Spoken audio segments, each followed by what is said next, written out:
Welcome to the Self-Growth Nerds podcast. I'm your host, Marie, a courage coach, creative soul, and adventure seeker. Since through hiking the Pacific Crest Trail in 2019, I'm on a mission to help you embrace your most confident self so you can achieve your dreams too. If you're eager for deep conversations, big questions, and meaningful connections, join me on the quest to discovering how we can create a more magical and memorable life. Hello everyone! I'm so happy to be back. I hope you missed me. I really hoped you missed hearing my stories, my teachings, and that there was a little hole in your life while I was away. So for vacation, Ollie and I ended up doing our first backpacking trip, which was more fun than I expected. I must admit, I was not doing it for me. I was doing it mostly for him because he loves cycling and we've done plenty of my sport, which is hiking. So I felt like it was his turn. And I also wanted to see if that would be something that I loved or at least enjoyed and that we could do together in the future. And surprisingly enough, it is. I thought I wouldn't like being on the road and being close to cars and stuff. But what's really fun about bikepacking is how far you can go. It's like the same feeling than you get through hiking where you see the landscape change and it's really like thrilling to, human-powered travel is what I find thrilling. How you can go far by just moving your own body. There is some very deep gratification in that for me, and with bikepacking you can do it like hiking, but it's faster, and also when it's really hot outside it's not as bad because there's some wind when you're on your bike. That being said, vacation is over and I'm really glad to be back. I was feeling a bit depressed and confused this summer. Not all the time, but sometimes there's lots of things I was trying to figure out with my business, with my life, and I was working really hard to up level. As a business owner and as a coach, I was learning a lot and getting frustrated. And this week, since I've been back, it's been one breakthrough after the other. It's like I was working, efforting, and then I get the reward this week of my work because so many things have clicked in place. It's amazing. I feel like I'm a volcano in eruption. And the fall that's coming is announcing itself to be really fun. I've simplified my life to the max. So all I'm doing is preparing for Brave and Bold. My fall is Brave and Bold. So working with my current clients and preparing the next launch that's going to be in October when I open the doors again. So keep your ears out if you want to be part of the next cohort. What we're going to do is help you reconnect with your full self, figure out where you want to go, and then simplify the hell out of your life, kind of like the way the trail does. So you stop wondering every day like about what you should do, where you should go, blah, blah, blah, because you know exactly what direction you are going in. And this is really important because it releases the pressure. It releases the pressure, makes your life more joyous and lighthearted. So if you're craving joy and lightheartedness, this is going to be the place to be. And I cannot wait. Actually, if I can be ready before the end of October, I might open the doors before the end of October. So get on the waiting list if that's something that interests you. You can DM me on Instagram and I'll send you the link and give you the info. All right, so today I want to talk about how to feel better in a world on fire, right? It's not going great in the world right now, with California being on fire, the Pacific Crest Trail being closed. Not that the PCT being closed is bad. It's sad, but it's mostly sad for all the trees, for climate change, and for all the beautiful national parks that are being destroyed. But anyway, so don't want to depress you more here, because this podcast is about how to feel better. So when I came back, when I finished my backpacking trip, and you'll see where I'm going with this story, I wanted to post pictures of happy stuff, beautiful pictures of my trip. And I caught myself thinking, oh, I should not do that. I should not post pictures of happy stuff while so much shit is going on in the world. Like, somehow it's wrong, it's rude to show my privilege while so many people are suffering. I think many of us get trapped in that way of thinking, but it is such a poisonous thought. I mean, in what world has it been helpful to silence joy? When is it ever serving anybody? Let's figure it out. Let's dig into why I thought like that.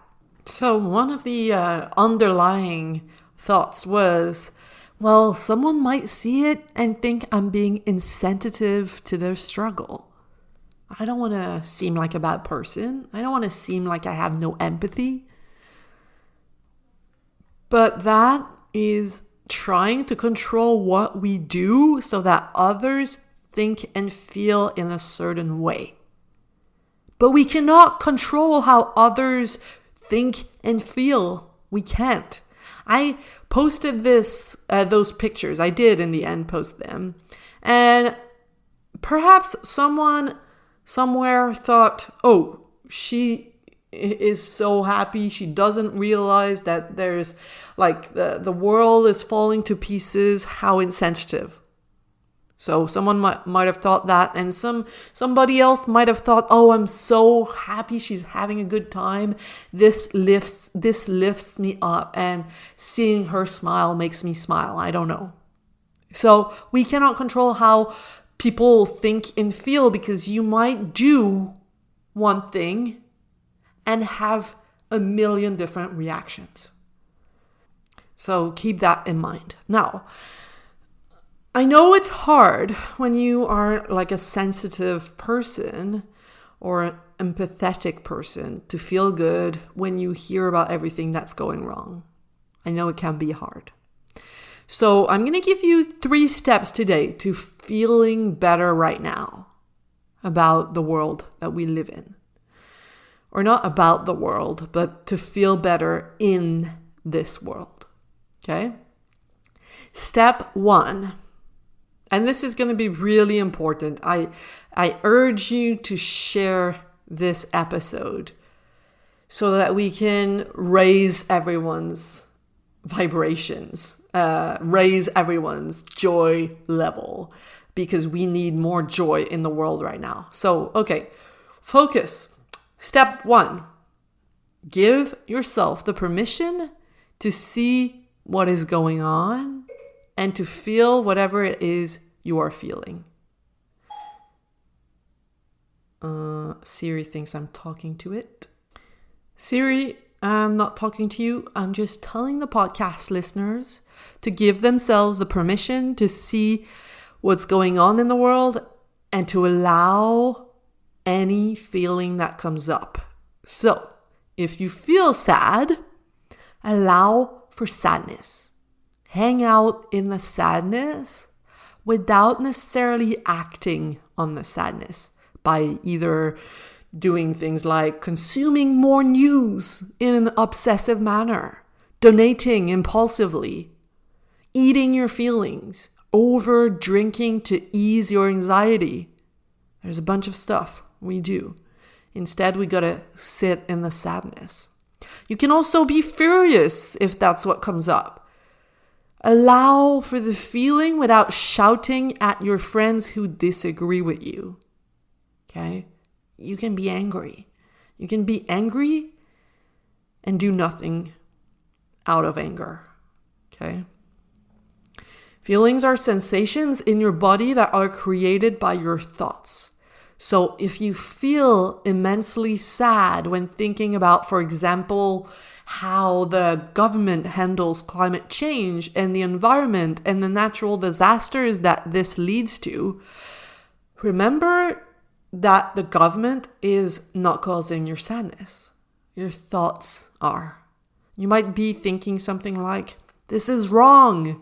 We value economy more than anything. We value economy over the well-being of the earth. This is wrong. Now, that doesn't mean you want to change your thoughts. You can decide to stand by your thoughts and decide that sadness is how you want to feel about this. That's completely fine. Now, the thing is, it's all about conscious interrogation and intentional decision. Let's say you have a thought like, the world is going to end and we're all going to have to fight for our lives. How do you feel? I guess you feel anxious. Or a thought like, no one cares about the environment anyway. How do you feel? Discouraged, I bet. Now, those two feelings, anxiety and discouragement, lead to what kind of action? How do you move through life feeling anxious and discouraged? Is this how you want to show up? If not, you're going to have to change your thoughts. So feel the feelings and then change your thoughts. I'm not telling you to deny your feelings. Please feel them. And then get to work shifting your perspective so that the feeling that emerges from your new perspective leads to you taking the kind of action that you want to be taking in this world. Okay, and that is no matter how true your thoughts seem to you. So you can argue with me about how it's true that no one cares about the environment. But is it useful? I mean, we could spend time making a list of all the reasons how this is true, and we could also spend time making a list of all the reasons how this is not true. So why would you choose to waste time thinking that? And I'm not blaming you. I'm not pointing fingers. I'm just saying we need to be careful about what we tell ourselves. Because what we tell ourselves influences the actions that we take. And this, if you shift your perspective, it doesn't mean you suddenly agree with what's going on. It doesn't mean that you suddenly agree with the way that the government is handling climate change. It's that you care enough about yourself and about the world to want to be feeling an emotion that makes you act in a way where you make a difference. Okay?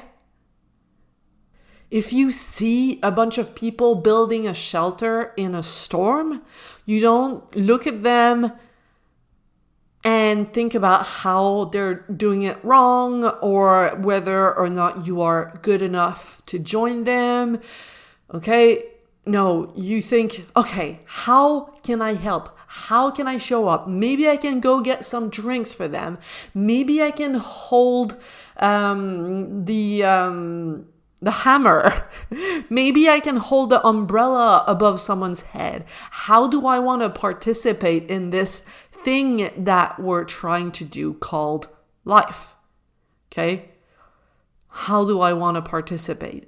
So stop biting your nails thinking about whether or not you're good enough and thinking about how others are doing it. Just focus on how you want to do it. Okay? Next, if you feel happy, allow for happiness. Okay, this is really important. I'm sure there were thousands of babies who were born on 9/11. The towers were falling while it was a beautiful day for many people. Okay, tons of people were dying. Tons of people were being born. You can be happy and sad. Okay, both are allowed to exist together. Or you can just be happy too. If you have no sadness, that's nothing to feel guilty about. You can just be happy. Okay, there's a myth that we hear, or that is in our collective, unconscious collective, that it's more noble to feel negative emotions. But feeling happy in a world on fire doesn't necessarily mean you're ignorant. Doesn't necessarily mean you're insensitive or a jerk. It can mean a bunch of different things. Like, I have 3 examples for you. Being happy in a world on fire can mean that 1, you are immensely grateful to live where you live and you choose to focus on that. I have water coming out of my tap. I have a roof over my head. I have people who love me. This is enough reasons for me to be happy all day. But just a caveat here, life is not about being happy all the time. I don't want you to expect to be happy all the time, because just the expectation of that causes the unhappiness. Okay, let's just say like life sucks half of the time and the other half you can be happy.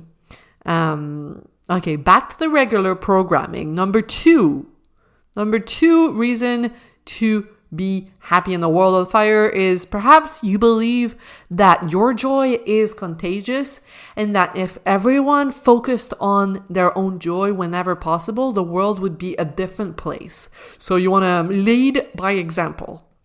Lead with your joy. And you hope that more people will follow along and create a wave of joy. Okay, that doesn't mean you're ignoring the problems. Just means you shift your perspective. And my 3rd example is that perhaps you're happy because you're satisfied with the amount of help that you give and realize that there's nothing more you can do right now. So you are helping enough as it is, and you choose to spend the rest of the time enjoying yourself and relaxing. And that's completely fair, completely fine. Now, step 2 to feeling better in the current world is giving yourself the permission to stop watching the news or decrease the amount of time that you do. There's another myth that I want to look at, and it's that it's responsible to know about everything that goes on in the world. Like that's what adults need to do. Like it's your responsibility to know about what's going on and to have an opinion about everything. Bullshit. Okay, consider what you are really responsible for. I believe what you're truly responsible for, most importantly, is being kind to yourself. Imagine if everyone did that. And notice how I didn't say be kind to others. Because I believe that if you're kind to yourself first and foremost, it is a given that you will be kind to others. If you are compassionate towards yourself, you will have the heart and the energy to give others. So that's what you're responsible for, being kind to yourself. That's priority number 1. If you notice that consuming the news makes you feel depleted, stop and care for yourself. We have a limited source of energy. What do you want to use your energy for? Or what do you want to give your energy to? Watch what enters your mind and create what enters your mind if you want to have enough juice for what matters to you. Not everything sad can matter to you. It's not possible. That's why I think it doesn't make sense to say, and that's something we've heard a lot on Instagram in the last year, or on the internet in general, to say that if you are quiet on a topic, it means you agree. I think this is an error in thinking, because it can also mean, if you are quiet, it can also mean that you don't want to talk about something you don't have enough information about. And it's okay not to know about everything. You can choose what to focus on. There's so many things I don't have an opinion about, because in order to have an insightful opinion, I would have to spend a lot of time getting information about all these things. I would have to spend my day reading about X, Y, and Z, but I choose to spend my day coaching people to free themselves. Okay? That's what I choose. Improving as a coach and helping people, coaching people to pursue their dreams. And turns out that some of my clients' dreams are protecting the environment, fighting for racism, and stuff like that. So you've got to choose how you want to contribute. Put all of your energy in that and let go of the rest. And one thing that my therapist told me a while ago that was truly helpful is that you have to trust that there are people out there whose purpose is to fight the battles that you don't have energy to fight. Focus on what you are doing and trust that the universe is so well made that there are people who are busy fighting the causes that you wish you could cause, but you have a limited amount of brain juice. All right. I hope this helps you. And also what helped me is the book, The Subtle Art of Not Giving a Fuck. Truly recommend that read. And I mean, I'm sure some people are going to say, oh, but it's important to give a fuck. And I agree. It's important to care about the well-being of our planet and the beings who live on it. But we have to be careful with the amount of fucks we have to give. We cannot take action to save everyone. Okay, step number 3. Ask yourself, when you hear about a bad news, is this something I can or want to do something about? There is nothing you quote unquote should want to do. Don't get stuck in thoughts like, oh, I should want to help them. Should is not a good word to follow, okay? You've got to live from your heart, not from your shoulds. Ask yourself, how do I want to show up in the world? Not how should I want to show up in the world? And that's where it's really important to figure out what your purpose is, how you want to contribute. That's really important work to do. That's the work I do with my clients. If you're the kind of person who worries about whether they're doing enough or not, you probably need this. Because once you know what is your mission, then you know what's not your mission, and you can rest. You can focus on your mission, let the other things go, and rest. And I also want to talk about relationships. How to handle relationships when we disagree with each other about the current state of the world, about how things should be done, about whether or not to get vaccinated, about whether or not climate change is real. Let others feel how they feel. And wait before you disagree. Hear me out. Okay? We fight because we are not all on the side of peace. It's ridiculous. Your idea of what peace or a peaceful world or the right way to manage the world is completely different from someone else. We are fighting about our perception of peace. Okay? Someone feeling different doesn't invalidate your feelings, number one. And I know it's annoying when someone has a different opinion about a topic that we think is really important and part of the solution. But telling them, shouting at them, telling them that how they feel is wrong is not going to make them want to change their mind.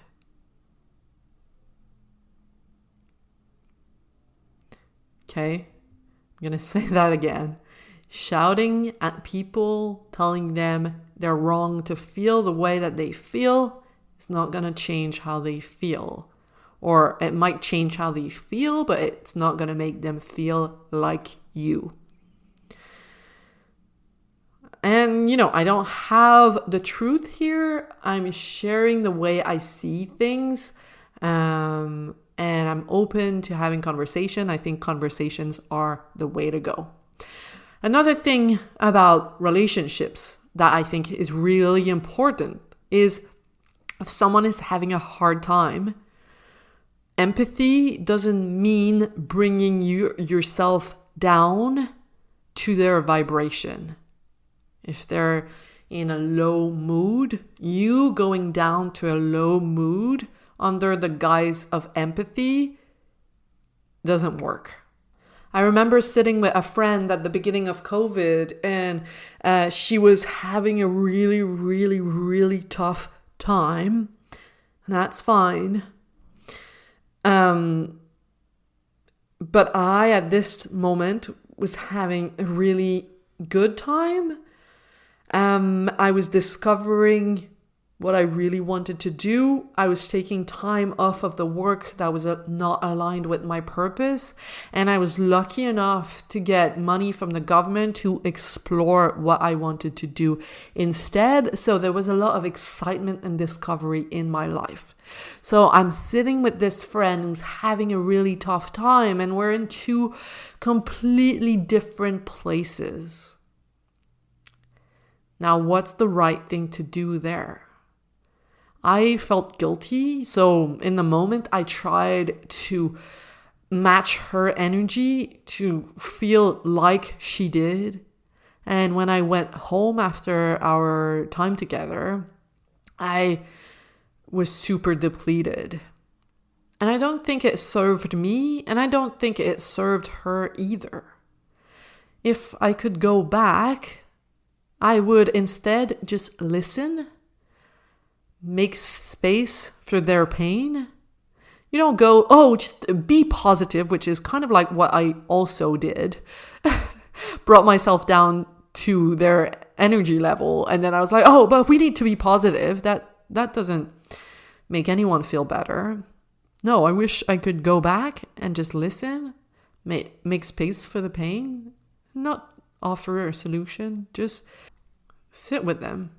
Just be there. Then if the person asks you, how are you doing? I've talked a lot about me. Tell me how you're doing. Are you okay? You might be tempted to lie, but this is not good. This is not good because you're stepping away from your core.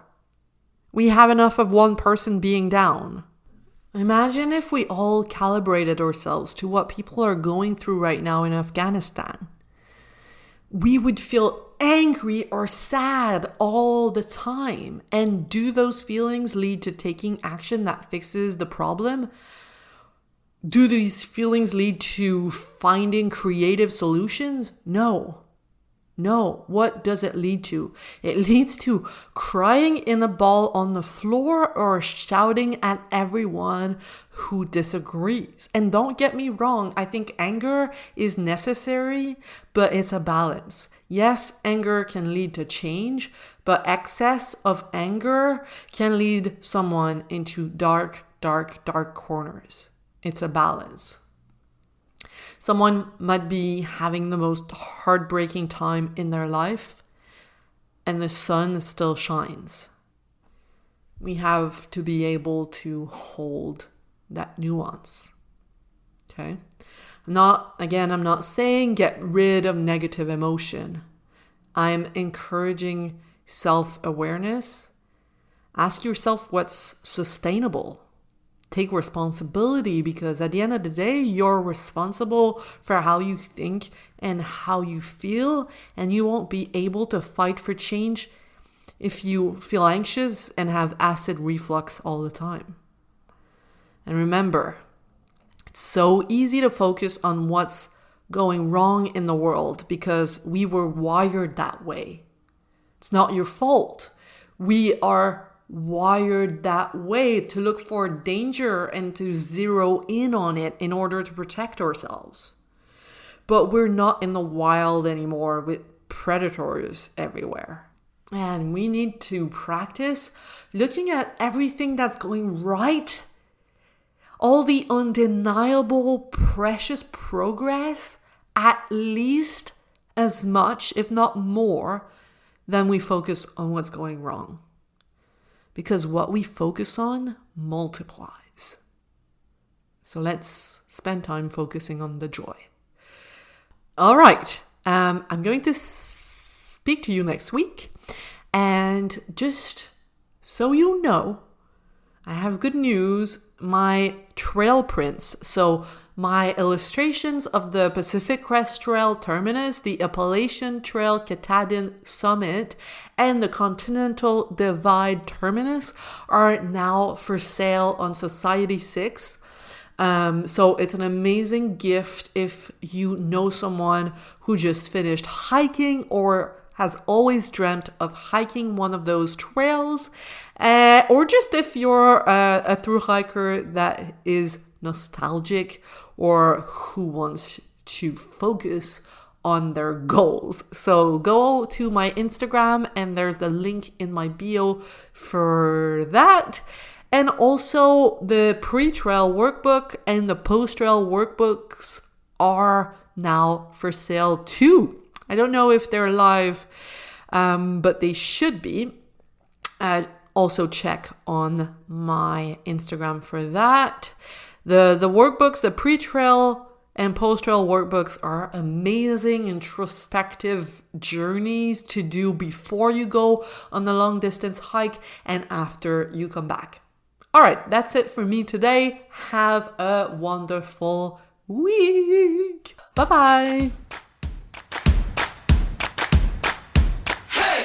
You just listened to the Self-Growth Nerds podcast. Make sure to subscribe and to find me on Instagram at Self-Growth Nerds. If you want individual help developing the confidence to create a more meaningful and exciting life, visit selfgrowthnerds.com today to learn how.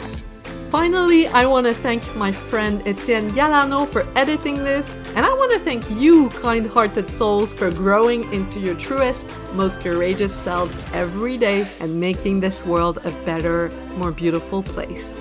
My name is Marie, and I will talk to you next week.